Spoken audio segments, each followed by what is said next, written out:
Today's Intel Report, Tuesday, November 22, 2022. Inside the Beltway. Domestic INSM. Geostrategic INSM. Low-intensity conflict activity roll-up and outlook. White House, President Biden and the First Lady are scheduled to travel to Nantucket, Massachusetts, to celebrate Thanksgiving with family. Congress, nothing significant to report, NSTR. Rail unions split on contract deal. Smart Transportation Division workers narrowly voted down the rail contract deal. 54% of participating members of the Brotherhood of Locomotive Engineers and Trainmen Union voted to ratify the deal.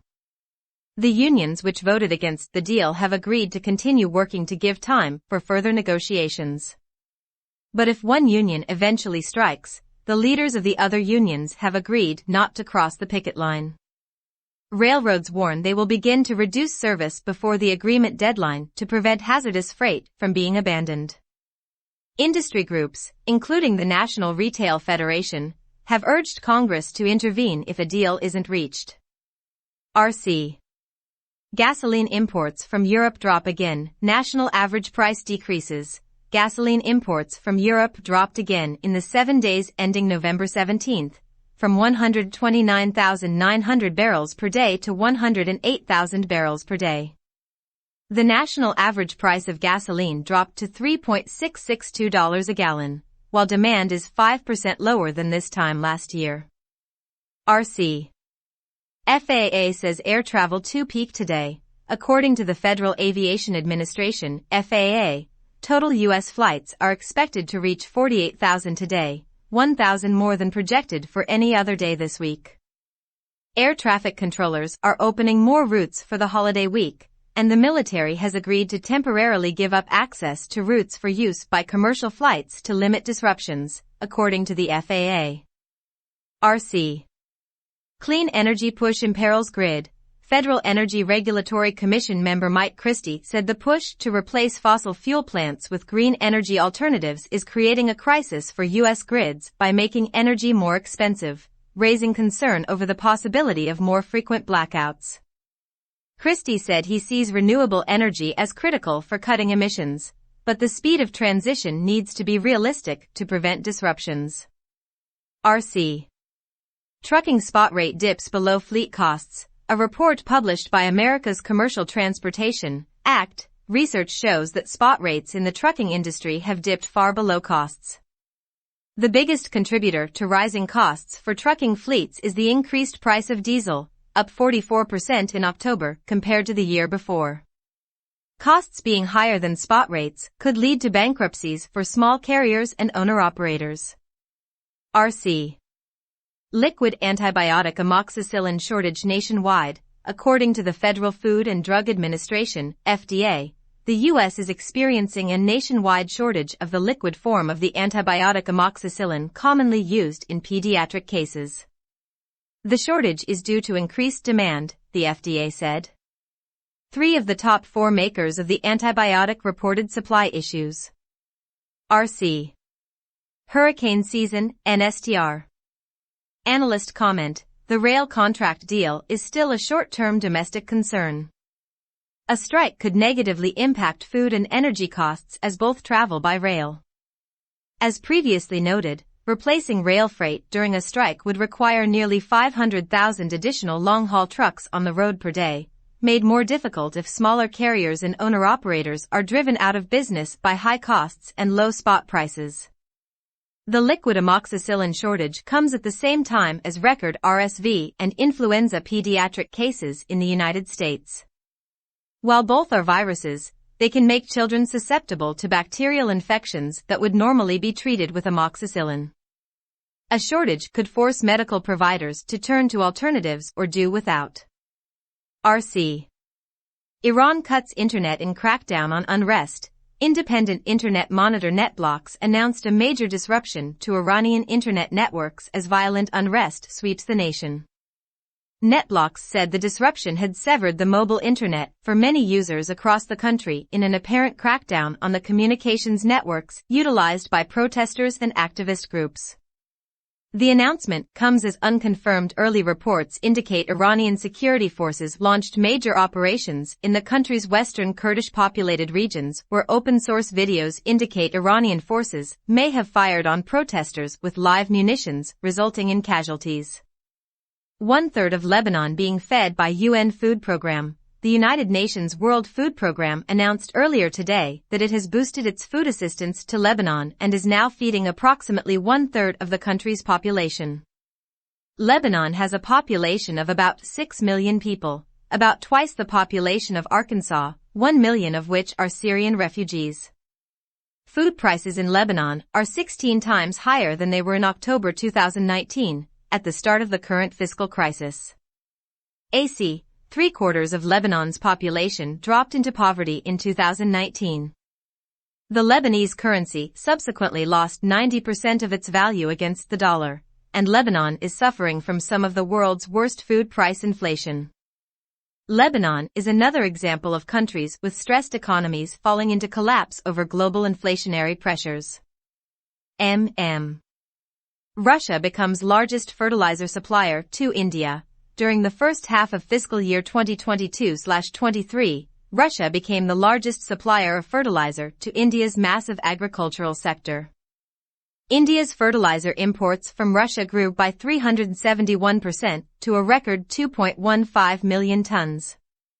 Russia has cornered over 1/5 of the global fertilizer market by offering steep discounts. Western sanctions on Russia are propelling the country to a more competitive role in global markets like energy and agriculture. While global fertilizer prices spiked following the Russian invasion of Ukraine, Russia's willingness to underprice competitor nations has brought sustained cash flow despite sanctions. Expect to see this trend accelerate across multiple markets as countries facing food and fuel shortages amid skyrocketing inflation look for workable solutions. U.S. developing hypersonic countermeasures. At a press conference with U.S. Pacific Fleet Commander Admiral Sam Papero on Friday, Papero stated that the U.S. was accelerating the timeline for fielding U.S. hypersonic weapons as well as developing hypersonic missile countermeasures. Northrop Grumman and Raytheon Defense Industries are developing a Glide Phase Interceptor, GPI, capable of striking Chinese hypersonic glide vehicles. Raytheon's prototype is based on the Standard Missile, SM, ballistic missile defense model and could be integrated aboard U.S. Navy Aegis destroyers with minimal redesign effort. No timeline for the initial operational capability of the GPI was discussed. No other nation has announced the ability to counter hypersonic missiles in development. If the U.S. can successfully field this weapon, it will re-level the playing field. JV. Russia-NATO SITREP. Balkan license plate war simmers as talks fail. Serbian President Aleksandar Vučić denounced Kosovo for rejecting a proposal advanced by the EU, saying his country would stop issuing and renewing license plates in northern Kosovo. Kosovo's Prime Minister Albin Kurti said that leaders should not be irresponsible by focusing only on a proposal over license plates instead of treating the actual issues between their countries. European officials said both countries were responsible for the talks' failure, showing a lack of respect for their obligations as EU candidate states, warning escalation and violence may occur in the coming days.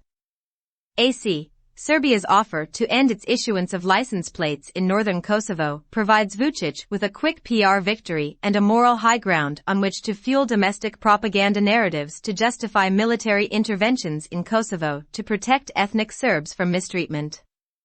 This mirrors similar narrative techniques utilized by Serbia's ally, Russia, to justify its war in Ukraine and may indicate Russian attempts to manipulate tensions in the Balkans to draw NATO's attention away from Ukraine.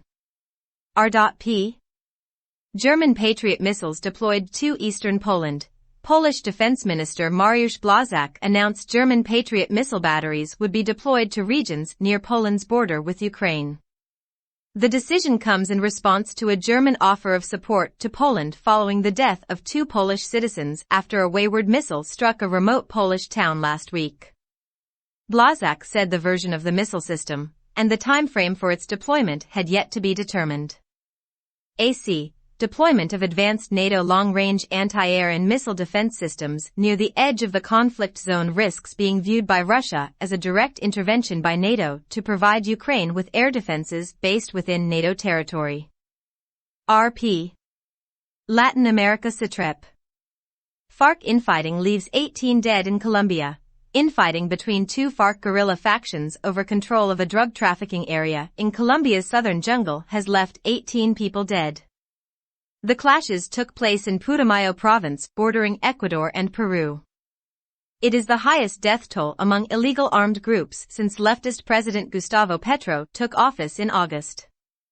China and Indo-Pacific SITREP.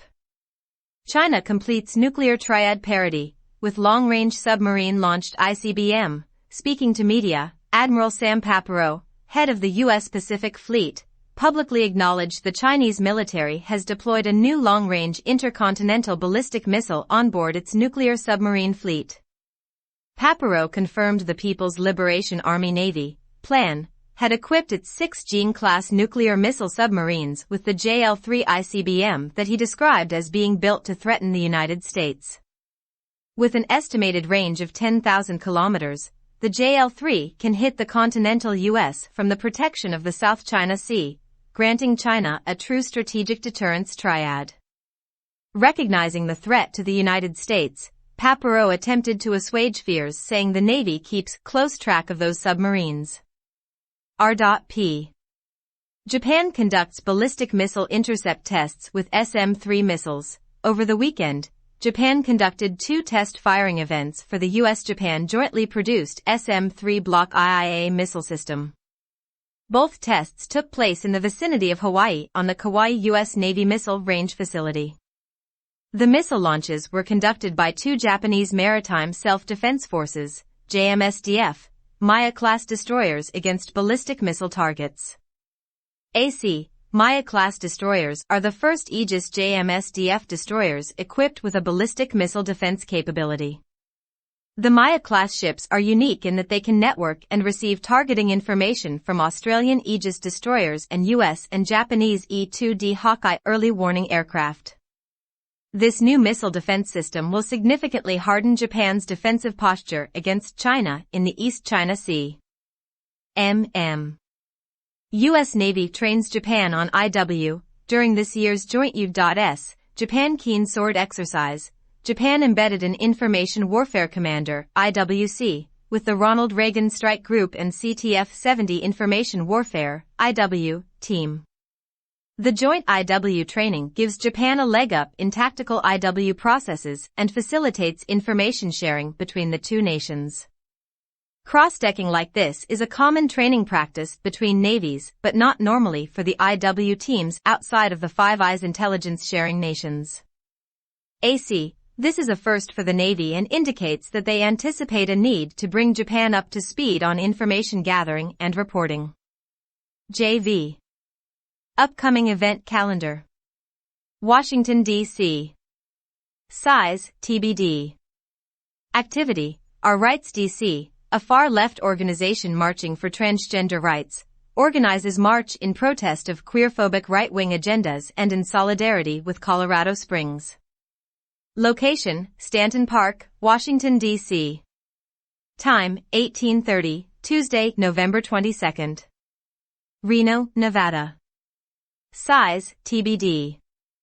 Activity, Far-Left Firearms Training and Advocacy Group, Truckee Meadows John Brown Gun Club, coordinates mutual aid event at Believe Plaza. Mutual aid events are meant to garner support amongst local communities towards the organization providing the food and organization. Location, 10 North Virginia Street, Reno, Nevada. Time, 1645, Tuesday, November 22nd. Brooklyn, New York. Size, TBD. Activity, far-left activists rally outside the office of Representative Hakeem Jeffries to demand action on the climate crisis. Location, 55, Hanson Place, Brooklyn, New York. Time, 1100, Tuesday, November 22nd.